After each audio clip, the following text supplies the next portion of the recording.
بسم اللہ والصلاۃ والسلام علی رسول اللہ صلی اللہ علیہ وسلم۔ سورہ فاطر آیات 27 سے 45 جو کہ سورہ کے اختتام تک جائیں گی، یہ لیے ہوئے آپ کی خدمت میں دورہ قرآن کے اس پروگرام میں حاضر ہیں، جس میں آپ کو قرآن کے مختصر اور جامع پیغامات پہنچائے جاتے ہیں۔ آئیے آج کی آیات کی تلاوت سنتے ہیں۔ اعوذ باللہ من الشیطان الرجیم، بسم اللہ الرحمن الرحیم۔ ألم تر أن الله أنزل من السماء ماء فأخرجنا به ثمرات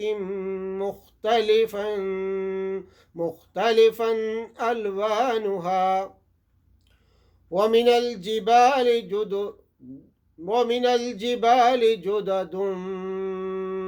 بيض وحمر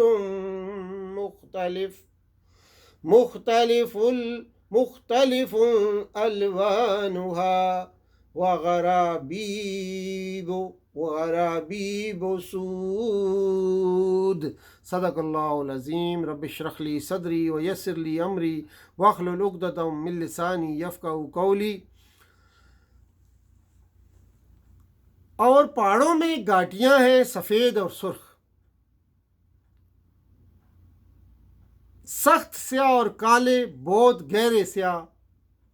اس سے یہ سمجھانا مقصود ہے کہ اللہ کی پیدا کردہ کائنات میں کہیں بھی یک رنگی اور یکسانی نہیں ہے، بلکہ ہر طرف تنوع ہی تنوع ہے۔ ایک ہی زمین، ایک ہی پانی، طرح طرح کے درخت نکل رہے ہیں، اور ایک درخت کے 2 پھل تک اپنے رنگ، جسامت اور مزے میں یکساں نہیں ہیں۔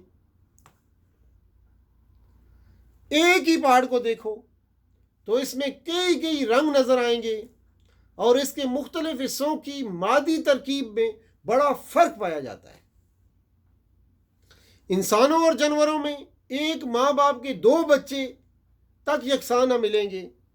اس کائنات میں اگر کوئی مزاجوں اور طبیعتوں اور ذہنیتوں کی یکسانی ڈھونڈے اور وہ اختلاف دیکھ کر گھبرا اٹھے تو یہ اس کے اپنے فہم کی کوتاہی ہے۔ یہی تنوع اور اختلاف تو پتہ دے رہا ہے کہ اس کائنات کو کسی زبردست حکیم نے بے شمار حکمتوں کے ساتھ پیدا کیا ہے، اور اس کا بنانے والا کوئی بے نظیر خلاق اور بے مثل صناع ہے، جو ہر چیز کا کوئی ایک نمونہ نہیں لے کر بیٹھ گیا، بلکہ اس کے پاس ہر چیز کے لیے نئے سے نئے ڈیزائن ہیں۔ پھر خاص طور پر انسانی طبع اور اذہان کے اختلاف پر کوئی شخص غور کرے تو اسے معلوم ہو سکتا ہے کہ کوئی اتفاق حادثہ نہیں ہے، بلکہ در حقیقت حکمت تخلیق کا شاہکار ہے۔ اگر تمام انسان پیدائشی طور پر اپنی افتاد طبع اور اپنی خواہشات، جذبات، میلانات اور طرز فکر کے لحاظ سے یکساں بنا دیے جاتے اور کسی اختلاف کی کوئی گنجائش نہ رکھی جاتی، تو دنیا میں انسان کی قسم کی ایک نئی مخلوق پیدا کرنا ہی سرے سے لا اصل ہو جاتا۔ یہ اختلاف اس بات کی سب سے بڑی شہادت ہے کہ انسان کسی اتفاقی حادثے کا نتیجہ نہیں ہے، بلکہ ایک عظیم الشان حکیمانہ منصوبے کا نتیجہ ہے۔ اور ظاہر ہے کہ حکیمانہ منصوبہ جہاں بھی پایا جائے گا وہاں لازماً اس کے پیچھے ایک حکیم ہستی کا کار فرما رہتی ہوگی۔ حکیم کے بغیر حکمت کا وجود صرف ایک احمق ہی فرض کر سکتا ہے۔ چنانچہ فرمایا، حقیقت یہ ہے کہ اللہ کے بندوں میں سے صرف علم رکھنے والے ہی اس سے ڈرتے ہیں۔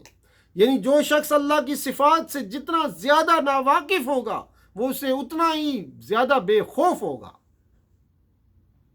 اور جس شخص کو اللہ کی قدرت، اس کے علم، اس کی حکمت، اس کی قہاری اور جباری اور اس کی دوسری صفات کی جتنی معرفت حاصل ہوگی اتنا ہی وہ اس کی نافرمانی سے خوف کھائے گا اور ڈرے گا۔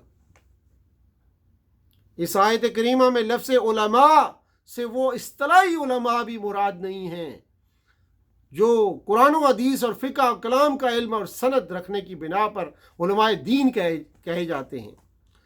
وہ اسی آیت کے مصداق صرف اسی صورت میں ہوں گے جب کہ ان کے اندر خدا ترسی موجود ہو۔ یہی بات حضرت عبداللہ بن مسعود رضی اللہ تعالیٰ عنہ نے فرمائی تھی، علم کثرت حدیث کی بنا پر نہیں ہے بلکہ علم خوف خدا کی کثرت کے لحاظ سے ہے۔ اور یہی بات حضرت حسن بصری رحمۃ اللہ علیہ نے فرمائی کہ عالم وہ ہے جو اللہ سے بے دیکھے ڈرے، جو کچھ اللہ کو پسند ہے اس کی طرف وہ راغب ہو، اور جس چیز سے اللہ ناراض ہے اس سے وہ کوئی دلچسپی نہ رکھے۔ چنانچہ فرمایا وہ امیدوار ہے ایک ایسے تجارت کے جس میں گھاٹا نہ ہو، اور فرمایا وہ اس میں چلائیں گے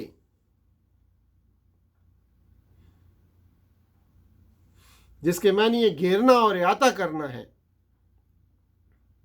یخی کو۔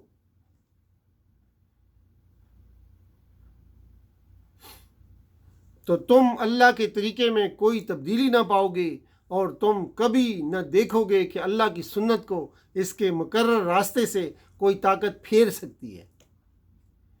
یعنی اللہ کا جو دستور مجرموں کو سزا دینے کا رہا ہے، نہ وہ بدلنے والا ہے کہ بجائے سزا کے مجرموں پر انعام و اکرام ہونے لگیں، اور نہ ٹلنے والا ہے کہ مجرم سے سزا ٹل کر غیر مجرم کو دے دی جائے۔ تو یہ تھیں چند آیات جن کا مختصر سا پیغام آپ کے سامنے رکھا۔ اسی کے ساتھ وآخر دعوانا ان الحمدللہ رب العالمین، وصلی اللہ تعالی علی خیر خلقہ محمد وعلی آلہ واصحابہ اجمعین برحمتک یا ارحم الراحمین، والسلام علیکم ورحمۃ اللہ وبرکاتہ۔